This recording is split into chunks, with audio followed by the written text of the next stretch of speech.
Welcome back to VRT commentary rockstars. இன்னைக்கு நம்ம பார்க்க போறது டீமன் ஸ்லேயர் சீசன் 4 எபிசோட் 2. இந்த எபிசோட் வந்து நான் ரொம்பவே லேட்டா போட்டேன், மன்னிச்சுக்கோங்க. இப்போ நம்ம வீடியோக்குள்ள போலாம். Wake up to reality. Uchiha Sasuke. 俺は波風湊。内葉イタチ。渦巻ナルト。内葉マドラだ。 Nothing ever goes as planned in this accursed world. Open பண்ணா யூஷிரோவை தான் காட்டுறாங்க. அவன் வந்து இந்த புக்கை சுத்தம் பண்ணிட்டு இருப்பான். அப்ப டமாயோக்கு ஏதோ ஒரு ஆபத்துன்னு சொல்லிட்டு லேடி டமாயோ நோக்கி ஓடி போவான். அதுக்கப்புறம் போன எபிசோட்ல அந்த மெசேஜர் காக்கா வந்துச்சுல, அது கூட டமாயோ வந்து உபயாசிக்கு மென்ஷனுக்கு வர சொல்லிருக்குமே. டமாயோவும் அதை பத்தி பயங்கரமா யோசிப்பாங்க. அந்த மெசேஜர் காக்காவும் உங்க பதிலுக்காக நான் காத்து இருக்கேன்னு சொல்லிட்டு அப்படியே பறந்து போயிடும். அதுக்கப்புறம் யூஷிரோ வந்து டமாயோ பார்க்க வருவான். அங்க பார்த்தா அவனுக்கு ஒண்ணுமே புரியல. யோஷிரோவை கண்டுபிடிச்சிட்டான், டீமன் ஸ்லேயர் சேர்ந்த ஒரு மெசேஜர் வந்து இங்க வந்திருக்குன்னு. அதனால நம்ம இந்த இடத்த விட்டு சீக்கிரமா கிளம்புவோம்னு சொல்லுவானா. டமாயோவும் அந்த அளவுக்கு எல்லாம் ஒண்ணும் இல்ல, நெசுகோவால இப்ப சூரிய வெளிச்சத்திலயும் உயிர் வாழ முடியுது, இதுக்கப்புறம் கண்டிப்பா ரொம்ப மோசமா தான் இருக்கும் அப்படின்ட்டு அவ கடந்த காலத்தை யோசிச்சு பாப்பா. அவளோட கடந்த காலத்துல பார்த்தா யுதிச்சி இருக்காரு, அந்த நைட்லயும் இதே மாதிரி தான் நடந்ததுன்னு சொல்லிட்டு டாஞ்சிரோவையும் நெசுகோவையும் யோசிச்சு பாப்பா. டமாயோவும் நீ சொல்றது உண்மைதான், நம்ம கிளம்புறோம், ஆனா நீ நினைக்கிற மாதிரி இல்ல, ஆனா மத்த வாட்டி மாதிரி இல்லாம இந்த வாட்டி கொஞ்சம் வித்தியாசமா போறோம். நான் இந்த ரிசர்ச் சீக்கிரமா முடிக்கணும், நம்ம பயந்து ஒரு இதுதான் கடைசியா இருக்கும். யூசிரோக்கும் ஒன்னும் புரியல, ஏன்னா நம்ம போக போற இடம் டீமன் ஸ்லேயர் ஹெட் குவார்டர்ஸ், அதாவது உபியாஷிக்கு மேன்ஷனுக்கு. அதுக்கப்புறம் டாஞ்சிரோவை காட்டுறாங்க. காகையா மாஸ்டர் வந்து டாஞ்சிரோக்கு ஒரு லெட்டர் கொடுத்திருப்பார்ல, அதாவது ஒரு காக்கா கிட்ட கொடுத்து டாஞ்சிரோ அந்த மெசேஜ் படிக்க ஆரம்பிச்சிருவான். அதுல என்ன எழுதி இருக்குன்னா, டாஞ்சிரோ உன்னோட காயங்கள்லாம் எப்படி இருக்கு, என்னால உன்னை சந்திக்க முடியாததுக்கு என்ன மன்னிச்சிரு, என்னால டோமியாக்கா கிட்ட கூட இப்ப பேச முடியாது, ஆனா இப்ப இது ரொம்ப முக்கியமான தருணம், நம்ம எல்லாரும் கண்டிப்பா நம்ம பெஸ்ட்டை கொடுத்தே ஆகணும், எனக்கு பதிலா நீ தான் டோமியாக்கா கிட்ட பேசி ஆகணும், எனக்கு நம்பிக்கை இருக்கு நீ எப்படியாவது டோமியாக்காவோட மனசை மாத்துவேன்னு. டோமியாக்கா எப்பவுமே தனிமையிலே தான் இருக்கான், அவன் இப்படியே தனியா இருக்க கூடாது, அவனுக்கு வந்து ஒரு அஷிராவா இருக்க தகுதி இல்லைன்னு அவன் நினைச்சிட்டு இருக்கான், அதை நீ எப்படியாவது உன் பேச்சால மாத்தி ஆகணும், அவன் கண்டிப்பா இதை விட்டு வெளியே வந்தே ஆகணும், நான் உனதான் நம்பி இருக்கேன் டாஞ்சிரோ. டாஞ்சிரோ அதை நினைச்சு ரொம்ப ரொம்ப ஃபீல் பண்ணுவானா. அதுக்கப்புறம் இதை எப்படியாவது செஞ்சு முடிச்சே தீருவானே ஒரு எப்படி சொல்றது ஒரு உற்சாகத்துல இருப்பான். அதுக்கப்புறம் ஆவோய காட்டுறாங்க. அவ வந்து சுத்தம் பண்ணிட்டு இருப்பா. டாஞ்சிரோவும் எங்கேயோ வெளியே கிளம்புவானா. ஆவோயும் டாஞ்சிரோ காலங்காத்தால நீங்க எங்க போறீங்க? ஆஹா, ட்ரைனிங் போறீங்களா? இந்த உடம்ப வச்சுட்டு நீங்க கன்ஃபார்மா ட்ரைனிங் பண்ண கூடாது, அதனால உடனே பெட்டுக்கு போங்க.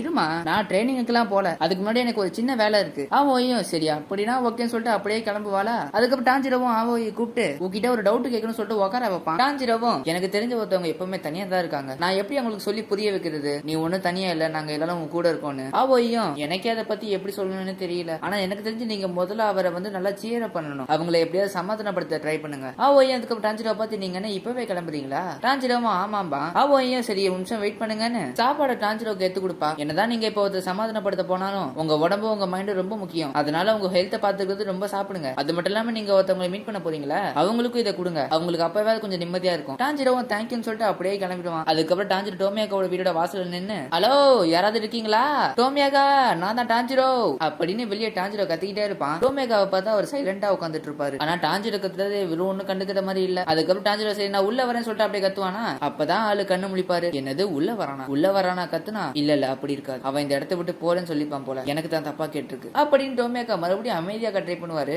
அப்ப திடீர்னு கதவு திறக்கிற சத்தம் என்னடா ஆச்சு நாங்க பார்த்தா நம்ம டாஞ்சிரோ நைஸா எட்டி பார்ப்பான். அதை பார்த்து டோமியாக்காவும் ஷாக் ஆயிடுவாரு. டாஞ்சிரோ அதுக்கப்புறம் இந்த அஷிரா ட்ரைனிங் பத்தி சொல்லுவான். டாஞ்சிரோ பக்கத்துல உட்காந்து பேசிட்டே இருப்பானா. ஆனா இவர் வந்து அதுக்கு எதுவுமே ரியாக்ட் பண்ணாம எப்பவுமே அப்படி சைலண்டா தான் இருப்பாரு. டாஞ்சிரோவும் நான் இன்னும் 7 டேஸ்ல சரியாயிருவேன், அதுக்கப்புறம் நான் திரும்ப ட்ரைனிங் ஆரம்பிக்கணும், நீங்க எனக்கு ட்ரைனிங் கொடுப்பீங்களா? வாய்ப்பே இல்ல. ஏன் இப்படி பேசுற, உங்களை பார்த்தா கொஞ்சம் கோவமா இருக்கிற மாதிரி தான் இருக்கு, ஆனா ஏன் கோவமா இருக்கீங்க? நான் ஏன் கோவமா இருக்குன்னா நீ இன்னும் வாட்டர் பிரீத்திங் முழுசா மாஸ்டர் பண்ணவே இல்ல, சொல்ல போனா இதுக்கப்புறம் நீ தான் வாட்டர் ரஷிடாவா இருக்கணும். ஐயோ என்ன மன்னிச்சிருங்க, நான் மிஸ்டர் உரோகோடா கிட்ட ஆல்ரெடி பேசிட்டேன், எனக்குள்ள வாட்டர் பிரீத்திங்க தவிர இன்னொரு வித்தியாசமான பிரீத்திங் எனக்குள்ள இருக்கு, இது வந்து ஒரு புது பிரீத்திங் டெக்னிக், ஆனா இந்த டெக்னிக்கோட பேசிக்கே வாட்டர் பிரீத்திங் தான், இந்த புது பிரீத்திங் டெக்னிக் ரொம்ப பவர்ஃபுல்லா இருக்கும், எனக்கு ஒன்னும் அது தேவையில்லை, இப்போதைக்கு எந்த ஒரு வாட்டர் ரஷிடாவுமே இல்ல, அதனால கூடி சீக்கிரம் நீ தான் வாட்டர் ரஷிடாவா மாறி ஆகணும். என்னது வாட்டர் ரஷிடா இல்லையா? அதான் நீங்க இருக்கீங்களே வாட்டர் ரஷிடாவா, அப்ப என்ன நான் ஒன்னும் வாட்டர் ரஷிடா இல்ல, இந்த இடத்தை விட்டு கிளம்பு அப்படின்னு டோமியாக்கா சொல்லிட்டு அப்படியே கிளம்பிடுவாரு. டாஞ்சிரோக்கு ஒன்னும் புரியல ஏன் இப்படி சொல்றான்னு. டாஞ்சிரோக்கு காகையா மாஸ்டர் சொன்னது ஞாபகம் வரும், நீ எப்படியாவது டோமியாக்காவை சரி பண்ணுவேன்னு நான் நம்புறேன், அதனால யோசிச்சு பார்த்துட்டு ஒரு சாயந்தரம் போல டாஞ்சிரோ மறுபடியும் அங்க இருப்பான். சாயந்தரம் இல்ல மதியானம் டோமியாக்காவோட ரூம் முன்னாடி நின்னுக்கிட்டு இங்க பாருங்க நான் வந்து சாப்பாடு கொண்டு வந்திருக்கேன், நம்ம 2 பேரும் ஒன்னா சேர்ந்து சாப்பிடலாமா,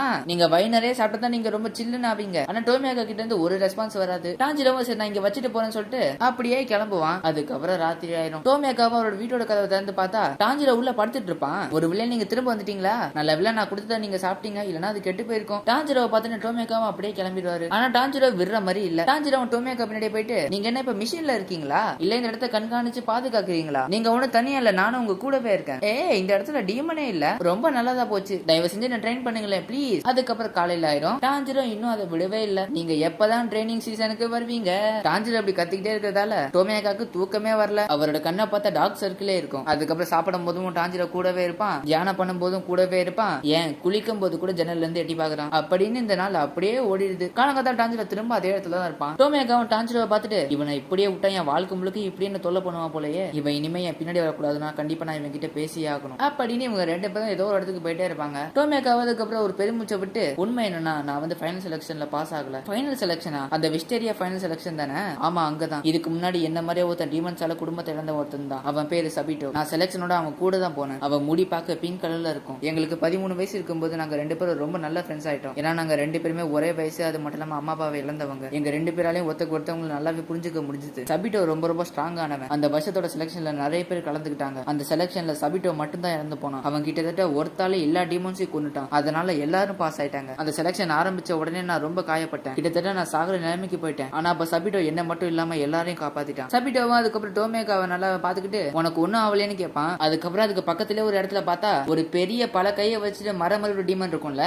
டான்ஜிரோ கூட அப்ப செலக்ஷன் அப்ப கொண்டிருப்பானே, அந்த டீமன் வந்து ஒரு மனுஷனை சாப்பிட போவோம். சபிட்டோ வந்து டோமியாக்காவை பக்கத்துல இருக்கிற பசங்க கிட்ட ஒப்படைச்சிட்டு அதாவது பாத்துக்க சொல்லிட்டு சபிட்டோ வந்து அந்த பையனை காப்பாத்து கிளம்பிடுவான். அதுக்கப்புறம் டோமியாக்காவும் மயங்கி விழுந்துருவாரு. அதுக்கப்புறம் அவர் முடிச்சு பார்க்கும்போது அந்த செலக்ஷனே முடிஞ்சிருக்கும். ஒரு வாரமா இவங்க எல்லாரும் உயிரோட தான் இருக்காங்க. அதனால எல்லாரும் பாஸ் ஆயிட்டாங்க. ஆனா சபிட்டோவை தவிர அதிகபட்சம் எல்லா டீமனையும் அவன் தான் கொண்டானே. ஆனா கடைசியில அந்த பெரிய டீமன் கிட்ட செத்துட்டான். அதுக்கப்புறம் டோமியாக்கா கொஞ்சம் வளர்ந்ததுக்கு அப்புறம் காகையா மாஸ்டர் கிட்ட இருப்பாரு, நான் வந்து வாட்டர் அஷிராவா இருக்க தகுதியே இல்லாதவன். நான் ஒன்னும் மத்த அஷிராஸ் மாதிரி இல்ல. அவங்க எல்லாரும் என்னோட உயர்ந்தவங்க, பலசாலி. ஆனா நான் அப்படி இல்ல. அவங்களோட நான் ரொம்ப வித்தியாசமானவன். அஷிராவா இருக்கிறதுக்கான தகுதி என்கிட்ட சுத்தமா இல்ல. இன்னும் சொல்ல போனா நான் ஒரு டீமன் ஸ்லேயரா இருக்க லாக்கி இல்லாதவன். உன்னை ட்ரெயின் பண்றதுக்கு மத்த அஷிராஸ் கிட்ட கேளு. உன்னை கூட ட்ரெயின் பண்றதுக்கு எனக்கு தகுதியே இல்ல. அது மட்டும் இல்லாம எனக்கு அந்த மார்க் வரப்போறது இல்ல. சபிட்டோ சொல்ல போனா இந்த இடத்துல இருக்க வேண்டியது. இதுக்கு மேல என்ன சொல்ல பண்ணாத, உன் டைமை வேஸ்ட் பண்ணாத அப்படின்னு டோமியாக்காவும் சொல்லிட்டு அப்படியே கிளம்பிடுவாரு. டான்ஜிரோவும் மனசுக்குள்ள எனக்கு இவரோட வழி நல்லாவே புரியுது. நம்மள கேர் பண்ணவங்க இறந்து போனா நம்மளுக்கு எப்படி இருக்கும்னு. அதுவும் உங்க உயிரை காப்பாத்திட்டு அவர் செத்தது வந்து மிகப்பெரிய ஒரு வழியை கொடுக்கும். இந்த ஃபீல் உண்மையில ரொம்ப ரொம்ப நரகமா இருக்கும். நான் ஃபைனல் செலக்ஷனுக்கு ட்ரெயின் பண்ணும்போது சபிட்டோ தான் என்ன ட்ரெயின் பண்ணாரு. ஆனா இறந்தவர் எப்படி என்ன ட்ரெயின் பண்ணாரு அது எனக்கு சுத்தமா ஒன்னும் புரியல. சபிட்டோ என்னதான் ஏற்கனவே இறந்தாலும் அவர் இறந்ததுக்கு அப்புறமா என்ன ட்ரெயின் பண்ணாரு எனக்கு நல்லாவே புரியுது. சபிட்டோவும் டோமியாக்காவும் ஃபைனல் செலக்ஷன்ல ஒன்னா தான் போனாங்க. ஆனா ஒருத்தர் தான் உயிரோட வெளியே வந்தாங்க. சபிட்டோ மட்டும் ஒருவேளை உயிரோட இருந்தா அவருக்கும் டோமியாக்காவோட வயசு தான் இருக்கும். சபிட்டோ வந்து ஃபைனல் செலக்ஷன்ல எல்லாரையும் காப்பாத்தினாரு. ஆனா அவரால் அவர் காப்பாற்ற முடியல. அவர் மட்டும் இன்னும் உயிரோட இருந்தாருன்னா அவர் கண்டிப்பா ஒரு கிரேட் ஸ்வாட்ஸ்மேனா இருப்பாரு. இதை கண்டிப்பா டோமியாக்கா தெரிஞ்சுக்கிட்டே ஆகணும். எனக்கு இது நல்லாவே புரியும். ஏன்னா நான் இவரோட சிச்சுவேஷன்ல நான் ஏற்கனவே இருந்திருக்கேன். ரென்கோக்கு வந்து ரொம்ப பவர்ஃபுல்லானவர். அவர் அவரோட உயிரை கொடுத்து எல்லாரையும் காப்பாத்தினாரு, எங்களையும் கூட. அவர் மத்தவங்களோட ரொம்ப நல்ல மனசு இருக்கிறவர், ரொம்ப ஸ்ட்ராங் ஆனவர். அவரோட இதயம் முழுக்க நல்ல மனசு தான். கடைசி வரைக்கும் அவர் அற்புதமா போராடினாரு. ரென்கோக்கு முசான்கி புசுச்சியை தோக்கடிப்பான்னு நான் முழுமையா நம்பினேன். ஆனா அவர் எங்களை காப்பாத்துறதுக்காக அவர் இறந்துட்டாரு. அதை நினைச்சு நான் ரொம்ப ரொம்ப கஷ்டப்பட்டேன். அப்பதான் இனோஸ்கே என்கிட்ட ஒன்னு சொன்னான். இனோஸ்கே வந்து அப்ப அழுதுகிட்டே என்ன சொல்லிருப்பானா, ரென்கோக்கு சாகிறதுக்கு முன்னாடி என்ன சொன்னார் ஞாபகம் இருக்கா?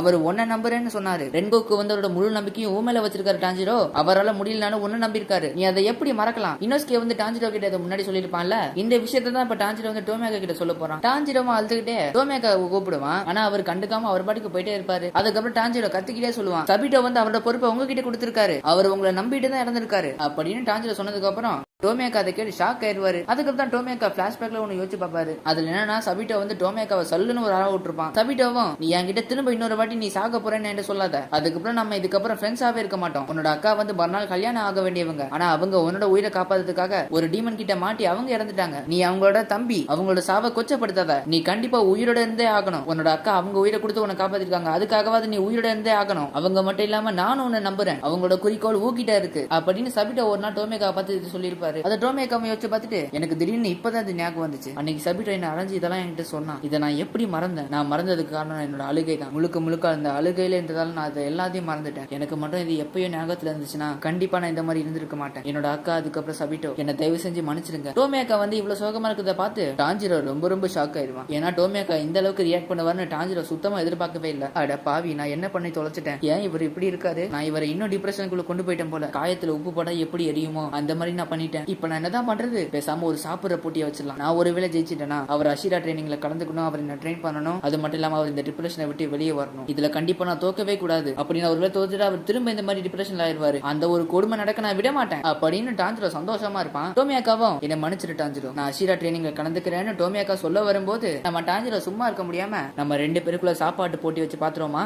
அதை கேட்டு டோமியாக்கா ஷாக் ஆயிடுவாரு. என்னது சாப்பாடு போட்டியா? அதுக்கப்புறம் பார்த்தா ரெண்டு பேரும் சாப்பாடு போட்டியில நல்லா சாப்பிட்டு இருப்பாங்க. டோமியாக்காவும் டான்ஜிரோ கிட்ட. சரி எனக்கு ஒரு விஷயம் மட்டும் தெரியல, ஷினோபு வந்து என்ன ட்ரைனிங் கொடுக்க போறாங்க, அத பத்தி தெரிஞ்சா சொல்லு. டான்ஜிரோவும் ஷினோபுவா, ஐயோ எனக்கே தெரியலையே. அதுக்கப்புறம் ஷினோபுவை காட்டுறாங்க. அவங்க பார்த்தா செம்ம வேகமா ஒரு இடத்துக்கு போயிட்டு இருப்பாங்க. ஷினோபுவும் எடுத்துக்கிட்ட உட்காந்து பொறுமையாரு, எல்லாமே சரியாயிரும், நான் என்னோட குழந்தைத்தனமான எமோஷன்ஸை கட்டுப்படுத்திட்டு இருக்கேன், ஆனா என்னால ரொம்ப நேரம் தாக்கு பிடிக்க முடியல அப்படின்னு ஷினோபுவோட முகத்துல பார்த்தா இந்த கோபத்துக்கான மார்க்கெல்லாம் இருக்கும். ஆனா சிரிச்ச முகத்தோட அதை கண்ட்ரோல் பண்ண ட்ரை பண்ணுவாங்க. அதுக்கப்புறம் கனாபோ ஷினோபுவை பார்க்க வருவா. மாஸ்டர் நான் திரும்ப வந்துட்டேன், நான் வந்து இப்போ விண்ட் அஷிராவோட ட்ரைனிங் எடுக்க போறேன், நான் விண்ட் அஷிராவோட ட்ரைனிங் முடிச்சதுக்கு அப்புறம் ஸ்டோன் அஷிரா கிட்ட ட்ரைனிங் எடுக்கலாம்னு இருக்கேன், நான் வேணா அவர் கிட்ட எடுத்ததுக்கு அப்புறம் உங்ககிட்ட வந்து எடுக்கவா. ஆனா அதுக்கு ஷினோபு என்ன சொல்றாங்கன்னா அவங்க இந்த அஷிரா ட்ரைனிங்ல பார்ட்டிசிபேட் பண்ணலையா. ஆனா கனாபோக்கு ஒன்னும் புரியல ஏன் இப்படி சொல்றாங்கன்னு. கனாபுவும் உங்க கூட ட்ரைனிங் பண்ண எனக்கு ரொம்ப ரொம்ப ஆசையா இருக்கும்பா. ஷினோபுவும் வர வர நீ உன்னோட எமோஷன்ஸை காட்ட ஆரம்பிச்சிட்ட போல, ஏன்னா நீ முன்னாடி இந்த மாதிரி எக்ஸ்பிரஷன் எல்லாம் கொடுக்க மாட்டியே, நீ இப்படி இருக்கிறது ரொம்ப நல்லது. ஆனா நான் இப்போ உங்ககிட்ட ஒரு விஷயத்த சொல்ல போறேன், அதுக்கான சரியான நேரம் இதுதான். எதை பத்தி சொல்ல போறேன்னா என் அக்கா கனாவை ஒரு டீமன் கொன்னதை பத்தி. அது மட்டும் இல்லாம நம்ம அந்த டீமனை எப்படி கொல்லணும்னு கூட சொல்ல போறேன். இப்ப சொல்ல ஆரம்பிக்கிறேன்னு ஷினோபு சொல்லுறதோட இந்த எபிசோட இதோட முடிச்சிட்டானுங்கோ.